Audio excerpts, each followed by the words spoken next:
नमस्कार, आदाब। माझा महाराष्ट्र न्यूज़ लाइव में आप सभी का स्वागत है। आज हम गट नंबर 193 की ज़मीन पर आए हुए हैं। यहाँ पर इस ज़मीन के 9 आरोपियों ने अपने कागज़ पत्र में फेरफार में जाली दस्तावेज डालकर मैयत के नाम से यहाँ पर 7/12 बनाई थी और तलाटी और मंडल अधिकारी को अपने हाथों में पकड़कर उनमें पैसे खिलाकर 7/12 ये डुप्लीकेट बनाए थे। इस तरीके से पुलिस ने इस पर जांच करके 420 के तहत अन्य गुने दाखिल किया है।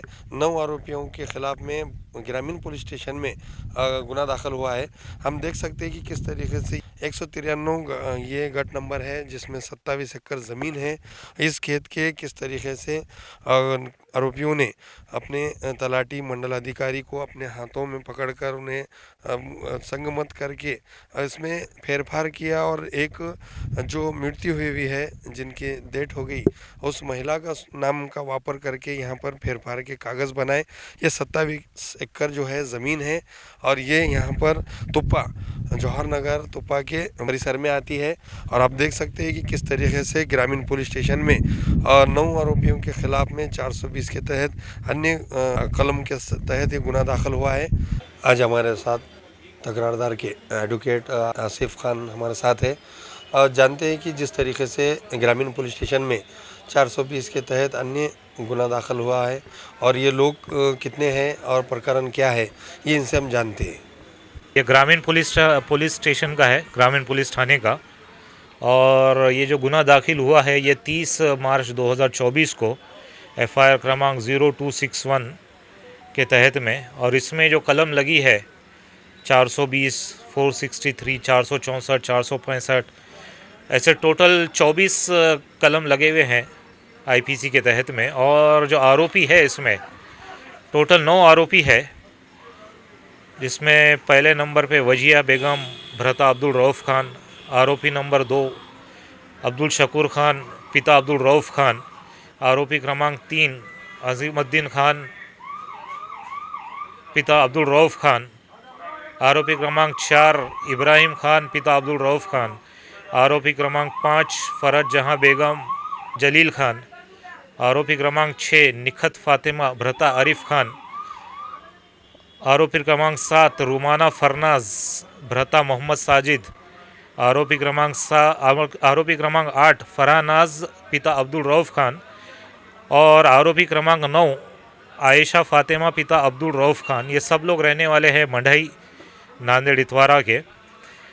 ये जो गुना दाखिल हुआ है इसमें जो तकरारदार का ये तकरारी अर्ज़ था कि वो नोंदणीकृत खरीदी खत आधारे 2006 से वो ज़मीन के मालिक व काबिज़दार है।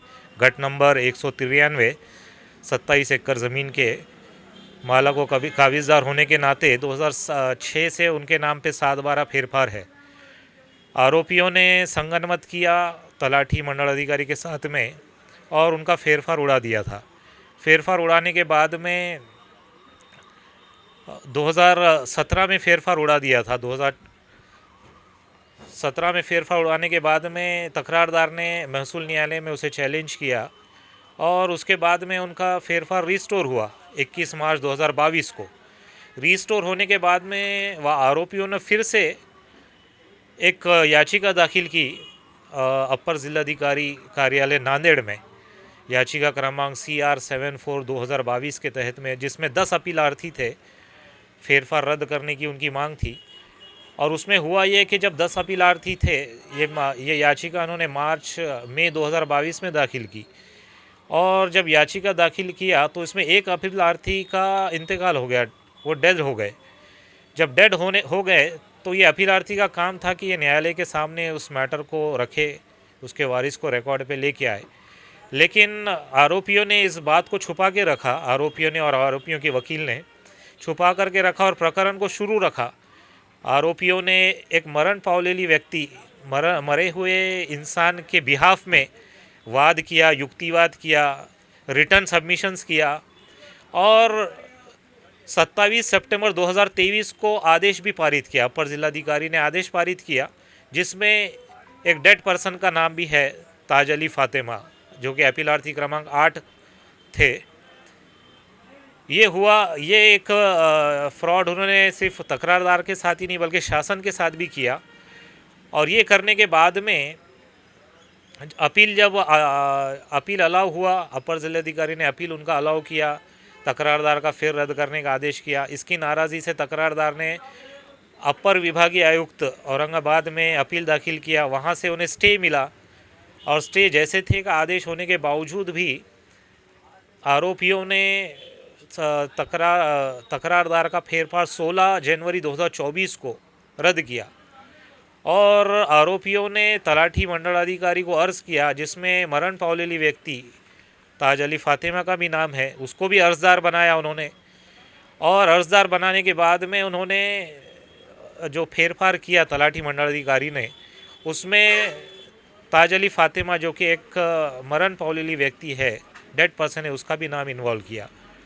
तो लिहाजा ये गुनाह हुआ, फसौनुक हुई, उनका फेर रद्द हुआ तकरारदार का।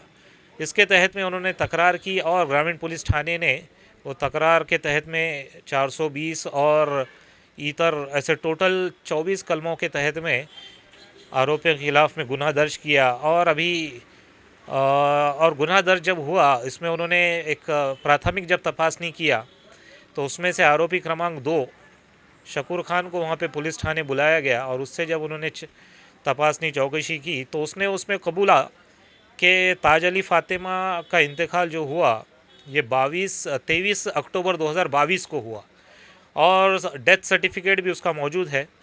ये फेर तपासनी हुई और बाद में एडिशनल साहब का उसमें अप्रूवल हुआ, उसके बाद में ये गुनाह दर्ज हुआ और अभी चौकसी शुरू है। उम्मीद करते हैं कि आरोपियों को कड़ी से कड़ी सज़ा मिले और इस तरह की फसौनुक और तकरारदार जो कि एक बुज़ुर्ग आदमी है, 80 साल से ज़्यादा उम्र है, ऐसे सीनियर सिटीज़न को कोई और लोग फंसाते नहीं हैं। और शासन के सामने भी, न्यायालय के सामने भी इस तरह की फसौनुक वाली हरकतें नहीं होती है, ये उम्मीद करते हैं।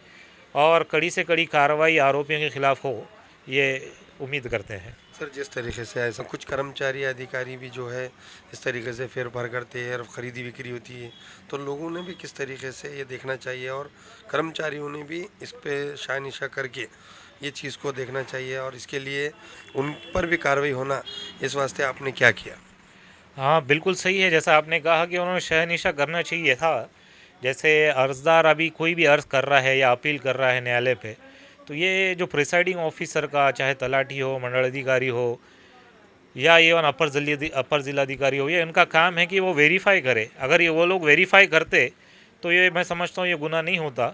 तो उनकी भी इसमें त्रुटि है और कहीं ना कहीं पद का दुरुपयोग कहो या क्राइम गुनाह हुआ है। इसके लिए तकरारदार ने जो शासकीय कंसर्न शासकीय अधिकारी और शासकीय कर्मचारी है, इनके खिलाफ़ में सीबीआई में एक कंप्लेंट की है और साथ ही साथ सचिव मंत्रालय यहाँ पर भी एक तकरार की है।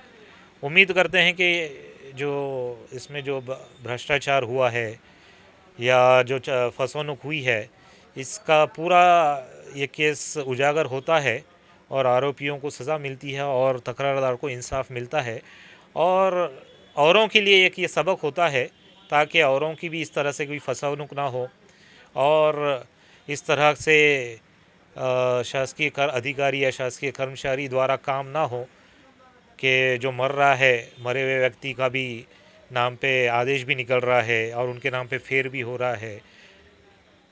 संबंधित जो नांदेड़ के कार्यालय है, जिस तरीके से भूमि अभिलेख हो या दुय्यम भूमि सहायक दुय्यम निबंधक कार्यालय हो या फिर जो भी है एसडीएम कार्यालय, तो इन लोगों को भी कोई पत्र व्यवहार किया है कि ज़मीन को कोई ना ले या सर्वे नंबर्स?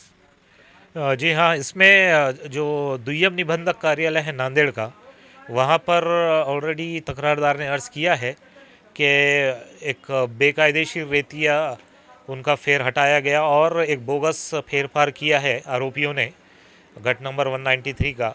लिहाजा उसकी खरीदी बिक्री या कोई व्यवहार उसमें ना हो, इसके तहत में उन्होंने दुय्यम निबंधक का जो कार्यालय है वहाँ पे अर्ज़ दिया है और इसका CRPC 1971 के तहत में जो संबंधित मंडलाधिकारी तलाठी के विरुद्ध भी कार्रवाई की परवानगी दी जाए, इसके तहत में जिलाधिकारी के पास में अर्ज़ किया है।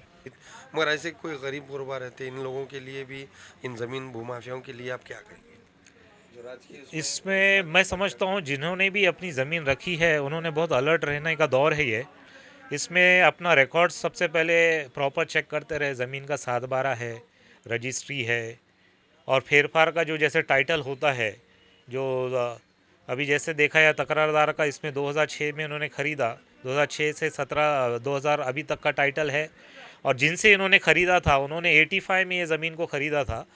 तो जब ख़रीदने के पहले तकरारदार ने ये चेक किया, 1985 से लेके 2006 तक का उनका 7/12 है और उनका पेड़ है, सब रहने के बाद इन्होंने ये ख़रीदा। तो जब भी जिसे भी अगर कोई ज़मीन ख़रीदना भी है या अपनी ज़मीन की हिफाजत करना है, तो ये मैं समझता हूँ ये सारी चीज़ें देखना ज़रूरी है। और प्रोटेक्शन के लिए इस तरह की जो भूमाफिया जो मार्केट में हो गए, जो उनकी मॉड्यूस ऑपरेंडी हो गई है कि दावा दाखिल करो और दावे के आधार पे वो मालक बनने की कोशिश कर रहे हैं। तो ये मैं समझता हूँ इसे शिकस्त करने के लिए पुलिस का भी सहारा ले, न्यायालय का सहारा ले, प्रेस का सहारा ले, और बहुत सारे जो तंजीमें जो सोशल वर्क करते हैं उनका भी सहारा लेके ये अपनी चीज़ों को बचाया जा सकता है।